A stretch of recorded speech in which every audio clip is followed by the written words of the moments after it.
Hello, beautiful goddess. Welcome back to the Hello Goddess podcast. I am your host, Mandy Deader Grace. I am a Reiki practitioner, wellness lover, and a spiritual seeker. So, a few days ago, I had the opportunity to interview the beautiful Lucia Romero. Lucia Romero is a wellness coach and clinic manager in Toronto, Ontario. She has worked over a decade in the health industry, while she has cultivated a love for fitness, personal growth, and a desire to help others reach their full potential. She is a fully certified life coach through the Center of Applied Neuroscience in Toronto and has a Bachelor's of Arts honors degree in psychology and a certificate in the science of well-being through Yale University. For the last 9 years, she has been managing and overseeing all operations at a busy functional medicine clinic. So, without further ado, let's welcome Lucia. Hello, everybody. Welcome back to the Hello Goddess podcast. Today, I have a very special guest, Miss Lucia. Hi, Lucia. Hello. Lucia's from Toronto. I'm so happy to have her on the podcast. Me and her, we met on social media. It's like so awesome how you can meet so many people on there, like-minded individuals, and make friends. She is from Toronto and she is a wellness coach.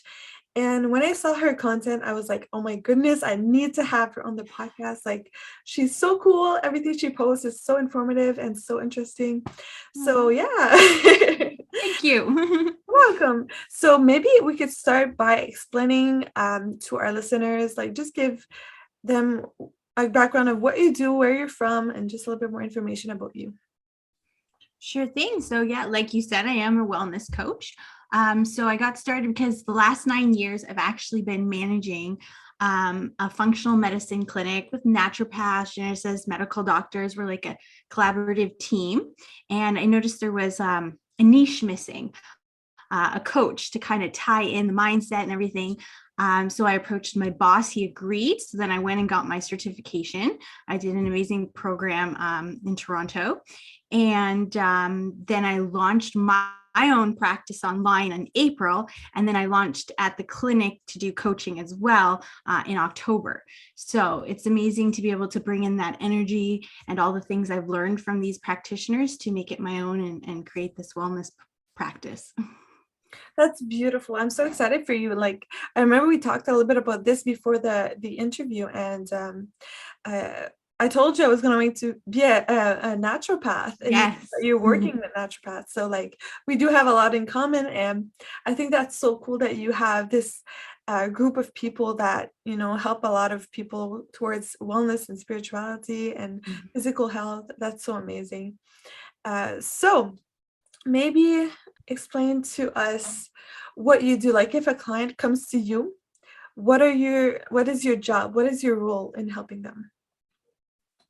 So if a client comes to me, I work with women who are looking to heal from past trauma, who haven't dealt with it, who are kind of living on autopilot and are looking to get more out of life. They're feeling a little stuck. They don't know where to start. And so they come, they sign up and we start working together.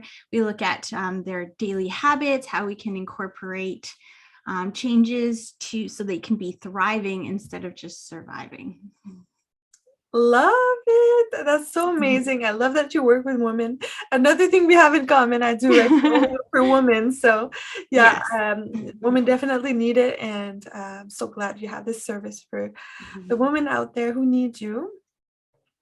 So I'm sure that during your journey with wellness coaching, you learned a lot of things. What would you say is, for example, the 3 top practices that you would recommend to everybody to do every single day?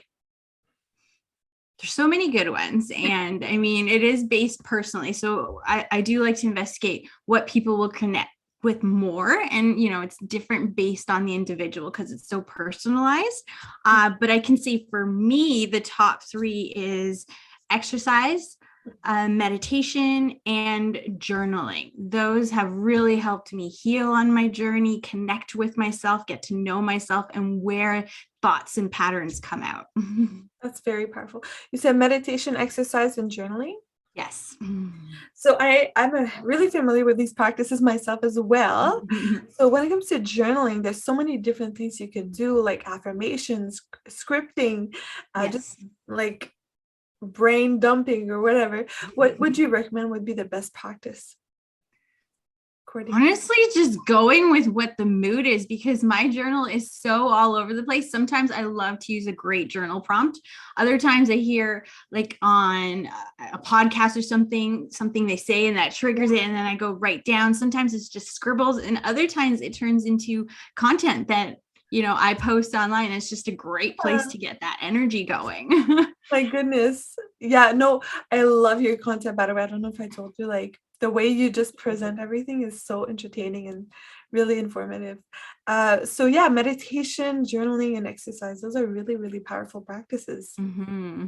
So another question I had for you is what are 3 things people should know about wellness?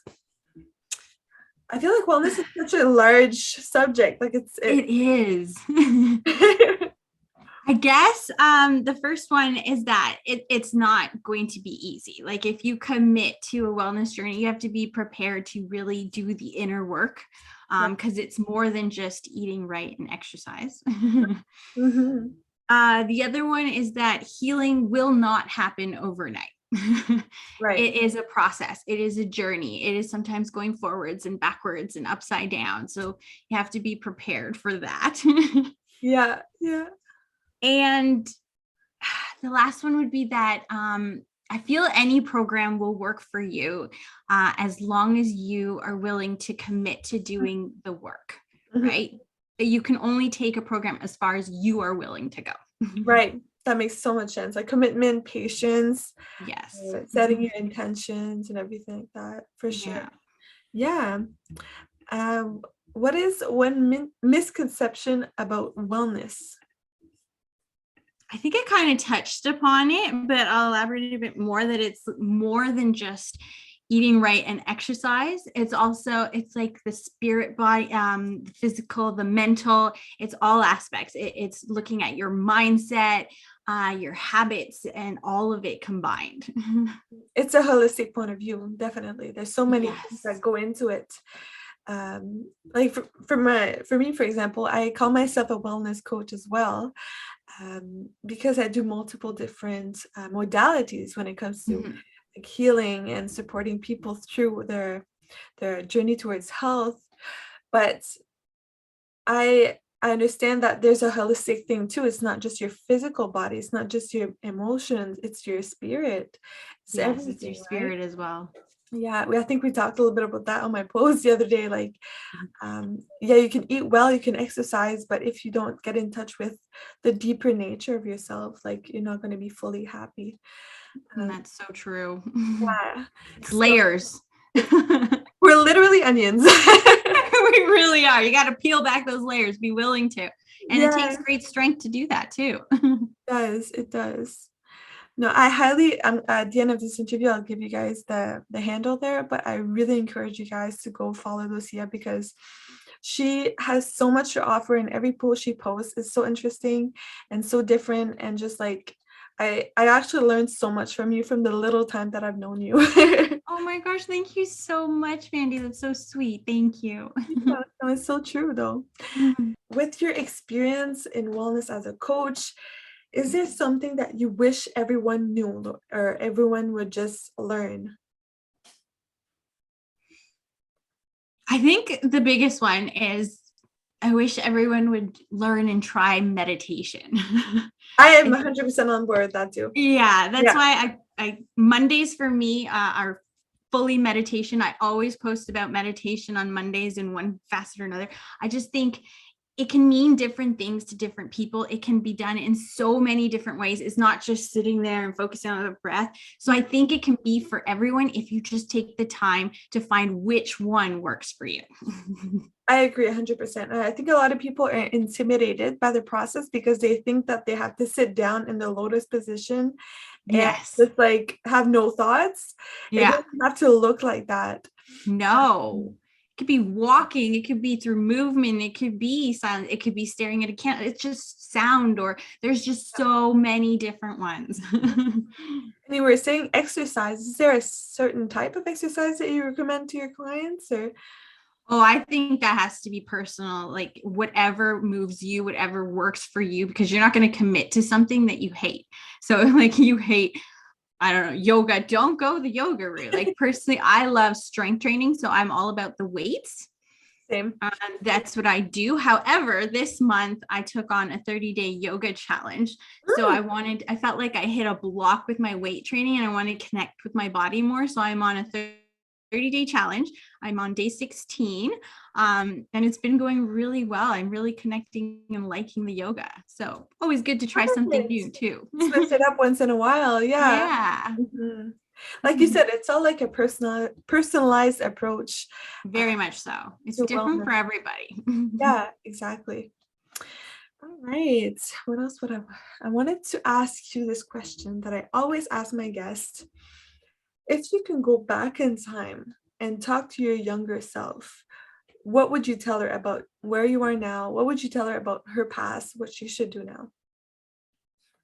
I think I'd love to tell my younger self just to have faith, just relax into it.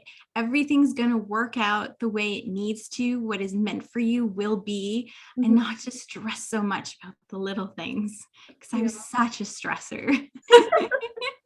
I hear you, girl. I'm the same way. That's a beautiful answer. I think in some way that little girl is still inside of you and she needed to hear that as well. And another question I have for you is, what is your definition of a goddess? That one. I think for me, a goddess is a woman who's in touch with herself, who's in tune with her needs, who takes the time to love herself, care for herself.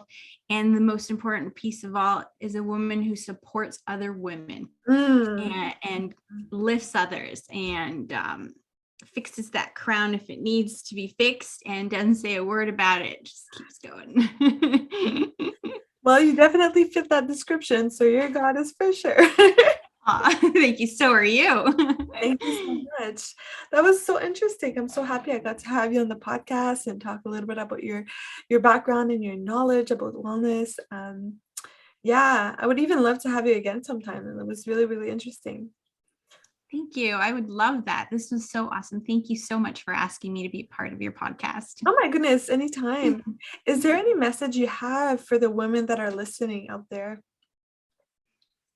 That we all need a little help sometimes, and that not to be afraid to ask for it, because that's when I really started to take steps in my journey, when I let go and asked for help and started talking and connecting with other women. It's so powerful. So whether it's a friend or a therapist or a coach, just reach out. You're worth it. Yeah. Take the time not to feel shame to need some help. Like we all need some help. We all do. Yeah. Beautiful. We're stronger together, right? 100%. I think that women should come together and just raise each other up. We're so much stronger together, like you said. So much stronger. And I think we're starting to tune into that, and I love seeing that online. It is. I see the movement as well. Yeah. Yes, it's powerful. It makes me hopeful for my daughter and the future women. Oh, that's beautiful. Oh. All right. So for the listeners, the beautiful goddesses out there, where can they find you online? You can find me mostly on Instagram. I am everywhere else, but I'm most active on Instagram, and it's Levelation Time. Okay. Awesome. And I'm sure they can find your other like your website and stuff like that on your Instagram. Yep, the link is in there. I'm also on TikTok and Pinterest and all that, but mostly just Instagram I would stick to. The focus. Right, for now. Yeah, it always is shifting anyway, so we never That's it. Thank you so much, Lucia, to be on my podcast. I'm so happy that we met and that you were able to share your experience today. Me too. Thank you, Mandy. Thank you. Well, I hope you guys enjoyed this conversation. Sending you guys all of the love, all of the light, and the Reiki energy. Bye, guys.